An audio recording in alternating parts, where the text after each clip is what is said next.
अगर कोई बहुत सुंदर हो तो क्या उसे दूसरों को छोटा समझने का हक मिल जाता है? क्या सुंदरता ही सब कुछ होती है या कुछ और भी मायने रखता है? और अगर कोई छोटा और कमजोर हो तो क्या वह कभी कुछ बड़ा कर सकता है? क्या उसकी छोटी सी उपस्थिति किसी बड़े बदलाव का कारण बन सकती है? यह कहानी है एक घमंडी मोर और एक छोटी विनम्र तितली की। उनकी यह मुलाकात पूरे जंगल को एक गहरी और महत्वपूर्ण सीख देने वाली थी। एक बहुत ही सुंदर जंगल में, जहाँ हरियाली छाई रहती थी, एक मोर रहता था। वह अपने रंग बिरंगे पंखों के कारण जंगल में सबसे खूबसूरत माना जाता था। जब भी बारिश आती, वह अपने शानदार पंख फैलाकर खुशी से नाचने लगता था। जंगल के सभी जानवर उसकी इस अद्भुत सुंदरता को देखकर हैरान रह जाते थे। मोर को अपनी इस अद्वितीय सुंदरता पर बहुत अधिक घमंड हो गया था। वह अक्सर खुद को दूसरों से बेहतर समझने लगा था, अपनी शान में चूर रहता था। एक धूप वाले दिन एक छोटी सी रंगीन तितली उसके पास उड़कर आई। तितली ने मोर के पास आकर उसकी सुंदरता की सच्ची तारीफ की। उसने विनम्रता से कहा, तुम सचमुच बहुत ही सुंदर हो मोर भाई। मोर ने पहले तो एक हल्की सी मुस्कान दी, उसकी तारीफ सुनकर खुश हुआ, लेकिन फिर अपने घमंड में आकर उसने तितली को नीचा दिखाने की कोशिश की। उसने कहा, और तुम तो बस एक छोटी सी साधारण सी तितली हो। मोर के इन कठोर शब्दों को सुनकर जंगल के बाकी जानवर चुप हो गए। तितली को मोर की बात सुनकर थोड़ा दुख हुआ, उसके दिल को ठेस लगी, लेकिन उसने कोई जवाब नहीं दिया। अपने दुख को अंदर ही छिपा लिया। वह बस धीरे धीरे शांति से फूलों के बीच उड़ती रही, अपनी दुनिया में खो गई। मोर ने फिर से अपने भव्य पंख फैलाए, अपनी शान दिखाने लगा। वह चाहता था कि सभी उसकी सुंदरता की प्रशंसा करें और उसे देखें। अचानक आकाश में काले बादल छा गए और जंगल में एक तेज तूफान आ गया। हवा इतनी तेजी से चलने लगी कि मोर के लिए उड़ना असंभव हो गया। उसके बड़े और भारी पंख हवा के झोंकों में बुरी तरह से उलझ गए। मोर बहुत डर गया, उसे अपनी जान का खतरा महसूस होने लगा। वह अपने भारी पंखों के कारण उड़ नहीं पा रहा था और फंस गया था।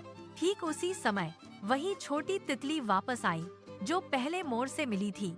वह हवा में हल्के हल्के उड़ते हुए एक सुरक्षित और मजबूत पेड़ की ओर गई। उसने मोर को देखा और बिना किसी झिझक के उसकी मदद करने का फैसला किया। तितली ने मोर से कहा, घबराओ मत, मेरे पीछे आओ, मैं तुम्हें रास्ता दिखाती हूँ। मोर ने तितली की बात मानी और उसके पीछे पीछे चलने लगा। तितली अपनी फुर्ती से रास्ता दिखाती रही, उसे सुरक्षित स्थान की ओर ले गई। अंततः मोर एक सुरक्षित जगह पर पहुंच गया, जहां तूफान का असर कम था। धीरे धीरे तूफान शांत हो गया और जंगल में फिर से शांति छा गई। तूफान के बाद मोर तितली के पास आया, उसका दिल कृतज्ञता से भर गया था। उसने धीरे से और शर्मिंदगी से कहा, मैंने तुम्हें छोटा समझकर बहुत बड़ी गलती की थी। मोर ने अपनी आंखों में पछतावा लिए हुए कहा, आज तुमने मेरी जान बचाई है। तितली ने मोर की बात सुनकर एक प्यारी सी मुस्कान दी, कोई शिकायत नहीं की।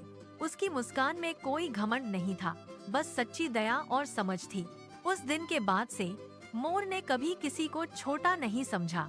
उसने अपनी गलती से सीखा कि बाहरी सुंदरता ही सब कुछ नहीं होती। जंगल के सभी जानवर अब एक दूसरे के साथ मिलकर खुशी खुशी रहने लगे। मोर ने यह महत्वपूर्ण सबक सीखा कि असली सुंदरता दिल की होती है। यह सुंदरता दयालुता, विनम्रता और दूसरों के प्रति सम्मान में निहित है। किसी को भी उसकी शारीरिक बनावट या आकार के आधार पर छोटा मत समझो।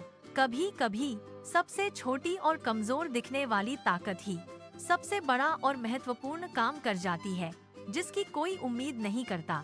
घमंड हमें अंधा बना देता है, हमें दूसरों की अच्छाई देखने से रोकता है, यह हमें सही और गलत के बीच का अंतर समझने नहीं देता। अगर आप तितली की जगह होते तो क्या आप मोर की मदद करते?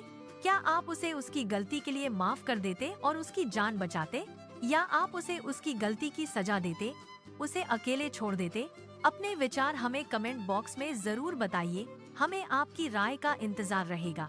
और ऐसी ही सुंदर और प्रेरणादायक कहानियों को सुनने के लिए हमारे चैनल को सब्सक्राइब करना बिल्कुल मत भूलिए।